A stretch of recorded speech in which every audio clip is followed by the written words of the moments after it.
Olá, como vocês estão? Venho compartilhar uma experiência da maternagem em homenagem ao mês de maio. Hoje, nesta manhã, fui surpreendida por um cancelamento de consulta na primeira hora da manhã, talvez devido à chuvarada em que estamos quase virando sapos aqui, nesse mês de maio. E a minha filha que me acorda dizendo: mãe, não precisa se preocupar com o meu lanche, tendo em vista que faz parte da minha rotina, antes do primeiro atendimento, picar uma maçã para ela, espremer algumas laranjas, aquecer um pãozinho. E ela me disse que eu não precisava me preocupar, que ela já tinha feito, já havia comido e estava esperando a Kombi escolar. Me veio uma mistura de gratidão e preocupação.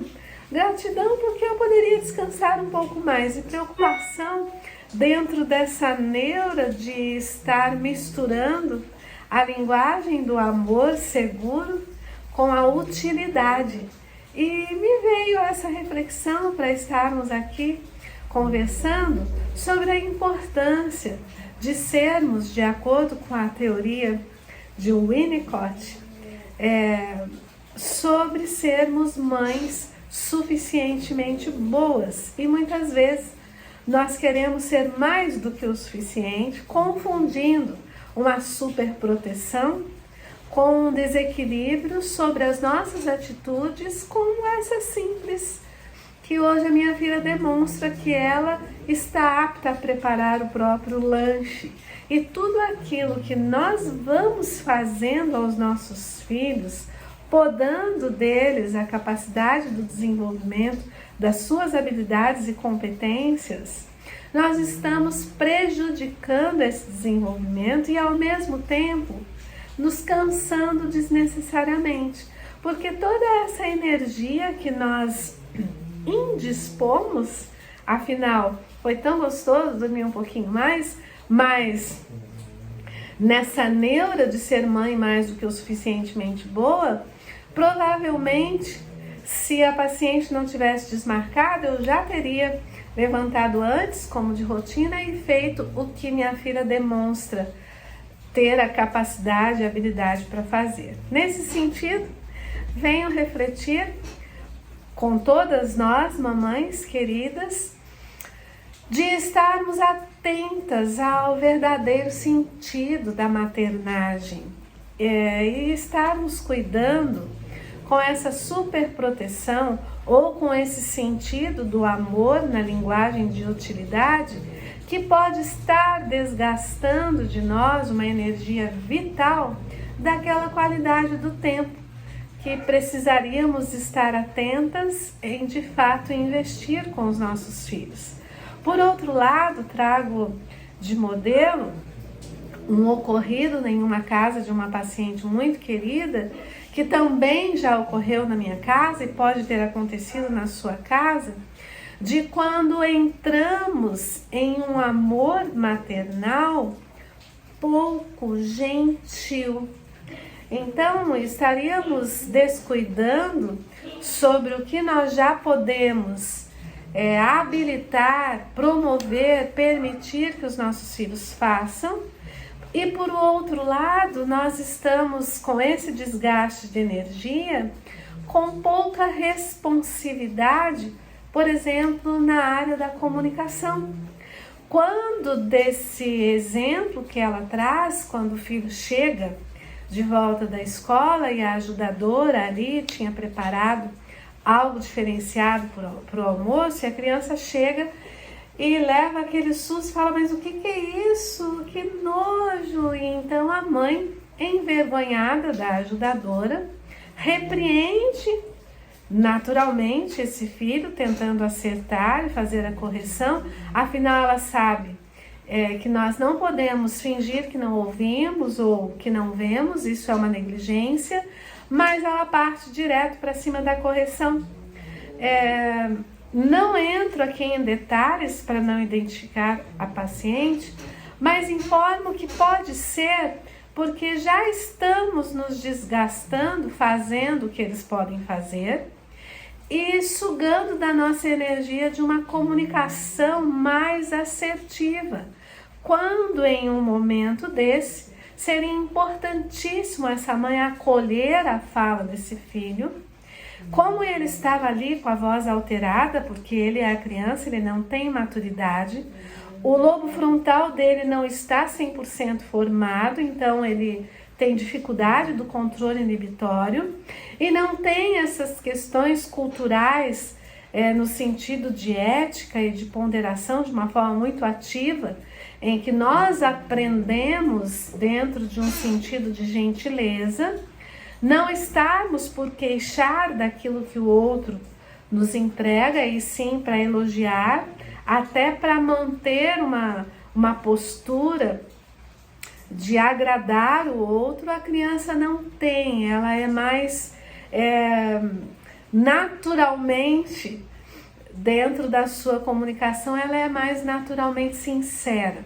Então, nesse sentido, seria importante abordar essa criança acolhendo o que ela traz. Olha, eu estou percebendo que no seu ponto de vista esse alimento não está aí muito bonito, mas cuida, porque às vezes as aparências enganam. Pode não estar muito bonito, mas pode estar gostoso. Dizer, eca, me parece que você está com nojo, posso compreender você, porque aquilo que você está achando que é feio, você está tendo nojo, porque você não quer experimentar, é isso? Ok, aqui nesta mesa tem alguns alimentos que você pode escolher e tem outros que você precisa comer, como por exemplo o arroz, o feijão, para estar fortalecido. Esse arroz integral aqui, ele tem fibra, seja lá o que estava sobre a mesa. Esse brócolis não pode escolher não comer, precisa comer, ele tem a vitamina K, que vai fortalecer os seus ossos, se machucar vai facilitar a cicatriz. Enfim, já aproveitar para entrar um pouco na conscienciosidade dos benefícios dos alimentos, acolher o que ela traz e também ficar por último a correção. Compreende? Porque quando nós partimos direto para a correção, a tendência é a criança se sentir reprimida, invalidada e de que ela não pode falar, enquanto que eu já conversei numa entrevista há pouco sobre a importância de estarmos todos sentados à mesa como uma forma de promover uma comunicação visual, uma comunicação de linguagem, onde a criança se sinta desinibida e à vontade para falar. Entretanto, quando ela traz esse sentido com a falta de controle inibitório, de ponderar o que fala, porque ela não tem maturidade para isso, nós ligamos imediatamente o sentido de ameaça, porque ali essa mãe ou nós nos sentimos ameaçadas em relação à educação. Nossa, o que quem fez vai pensar do meu filho? Dentro de um sentido de preservar a criança, não querer que ela seja reparada pelo outro, sendo identificada como uma criança mal educada. Então a gente parte para a correção. Precisamos dar uma modificada nessa forma de enxergar as coisas para que a correção não inverta um resultado negativo nessa comunicação entre mães ou pai, né? Entre pais ou cuidadores, tá? E filhos. Então, poder acolher, informar. Me parece que os seus olhos não estão conseguindo ver nada de bonito aqui nesse alimento, mas fique sabendo que às vezes pode ser ao contrário, pode ser um alimento muito bonito em que a gente não gosta muito do sabor, mas mais do que o sabor e a aparência, precisamos saber da necessidade dos nutrientes para alimentar o nosso cérebro.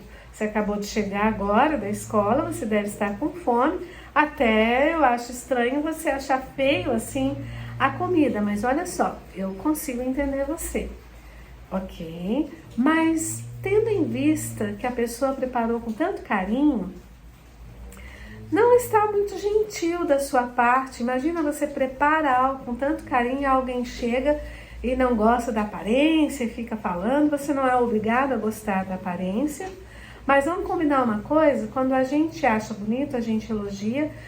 alto, como você está falando alto aí, mas quando a gente acha feio, chega só no pé do ouvido da mãe, fala para a mãe que a mãe vai te entender, a mãe vai te acolher, a mãe vai te ajudar. Se você não quiser comer, eu vou pedir só que você experimente, porque não dá para falar que a gente não gosta de uma coisa sem experimentar. Tudo bem, meu filho? Compreende? A mãe está aqui para ajudar você. E eu não quero que as pessoas que escutam você falando assim de um alimento pensem que você pode ser um menino mal agradecido, que você não é. Você é um menino cheio de gratidão. Agora mesmo nós vamos orar para agradecer essa comidinha, pedir que Jesus nunca deixe faltar aqui, que dê às crianças que precisam. Compreende? Modificar, trabalhar mais com o olhar do acolhimento, estarmos mais ligadas, nós em especial as mamães, que o nosso amor, ele é comparado ao amor de Deus. Então, para evitarmos termos um olhar comum humano, nós precisamos estar muito bem ligadas a Deus, que também nos acolhe, que nos entende, mas que não deixa de nos corrigir, né? Nós precisamos ter esse senso de correção, mas em primeiro lugar o olhar do acolhimento. Afinal, quando essa criança foi corrigida, na melhor das intenções, em primeiro lugar, e foi solicitado que ela saísse da mesa, fosse pensar, porque ela estava gritando ali, falando alto, nervosa. Quando ela sai, a verbalização dela sobre a correção foi: eu te odeio, mamãe. Compreende? É claro que não é sobre odiar a mãe, é sobre odiar aquilo que a mãe está fazendo, que é essa falta de compreensão que muitas vezes, na ânsia de corrigir, nós esquecemos de acolher e depois corremos o risco de, na adolescência, essa criança não conseguir mais verbalizar, porque quando ela verbaliza, ela está errada, ela é corrigida, ela é colocada de castigo para pensar, enfim, então ela fica enclausurada, vira uma ostrinha lá dentro do seu quarto e temos dificuldade para chegar até lá, porque nós vamos por um caminho, quem sabe, de uma trilha que já está pronta na modelagem da educação, na maioria das vezes da nossa época, muito autoritária, que era a melhor forma que os nossos pais tinham de nos educar. Inclusive, é muito comum de atender famílias onde eles vêm com muito orgulho dizendo: e deu certo, porque meu filho hoje tem uma profissão, meu filho hoje consegue dar conta das responsabilidades. Não significa uma mensuração de dados sobre dar ou não dar certo. É sobre a qualidade do relacionamento que nós precisamos hoje buscar melhores formas, porque muitas vezes nós estamos um pouco distanciados dessa comunicação entre filhos e pais, onde temos visto muito mais filhos cuidando por obrigação desses pais do que mesmo por uma vontade, por um desejo, por um carinho, de uma reciprocidade, de um apego seguro que nós precisamos buscar aptidões para desenvolver, porque pode ser que no nosso armazenamento de memória esse apego seguro da responsividade, do acolhimento, do olhar, foi executado de uma forma mais precária, onde o autoritarismo vinha com um rigor de formas também que os nossos pais aprenderam enquanto crianças,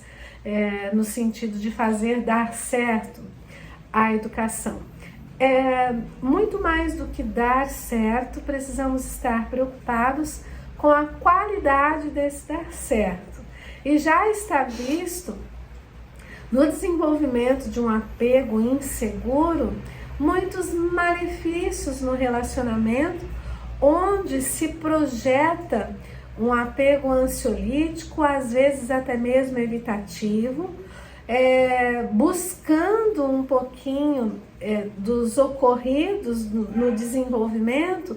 Muitas vezes nós nos encontramos enquanto pais com uma insegurança financeira, onde não conseguimos pedir uma dispensa no trabalho para participar de uma entrega de boletim, para participar de uma reunião escolar, até mesmo de um processo terapêutico dos filhos, onde nós não temos aquela segurança o suficiente para entender da importância das relações enquanto desenvolvimento de afeto, enquanto andar de mãos dadas, enquanto sentar-se ao lado ou mesmo juntos à mesa, e ainda corremos o risco de determinar alguns programas para a hora da comida, para que a criança consiga comer, premiando essa falta de atenção ao que se come,